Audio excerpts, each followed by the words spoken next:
Ma arvan, kui ma ütlen, et ignorance is a bliss. Olete kindlasti kuulnud, nii. Ignorantsus on õnnistus.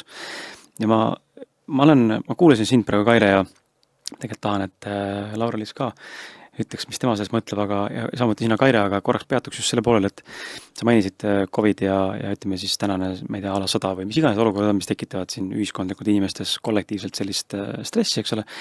Ma pean täna tunnistama, et mitte kumbki sündmustest mind ei ole mõjutanud. Kui ma vaatan ümberringi, kuidas inimesed on sellest mõjutatud olnud varasemalt, vaimselt just, ja täna ka füüsiliselt mõned enne, siis ma olen kuidagi jäänud sellest nagu välja ja ma olen mõelnud, et huvitav, et miks see niimoodi on. Ja siis ma olen selle mõttes selle kiiksuga inimene, et mul on hea meel öelda, et ma ei ole nagu väga haritud akadeemiliselt. Haridusega. Haritud elukogemuselt kindlasti olen. Aga me tuleme tagasi saate alguses räägitu juurde, et ignorance is a bliss. Kõik see jama, ebameeldiv informatsioon, see jõuab minuni igal juhul varem või hiljem. Miks ma pean seda iga päev jälgima? Nagu uudiseid, sellest rääkima, seda kuulama.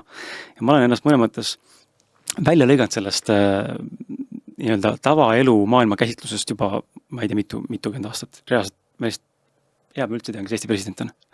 Ilma naljata, et aga täna tean. Aga see mõttes, et mida ma tahan öelda on see, et ma ei ole üldse kursis siukse nagu nii-öelda maise laialt levinud nagu üldinfoga.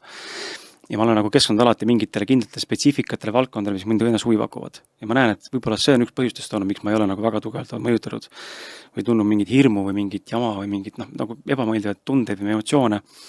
Kus teil on? Kas te tunnete ka seda, et kui sa tegelikult ei tea, mis tegelikult toimub peensusteni välja, siis see tegelikult ei mõjuta sind ju, selle mõttes. See info jõuab, kui ta on nii globaalne info, siis ta jõuab nagu nii sinuni kuskilt lõpuks. Lihtsalt teie mõtteid tahaks kuulda.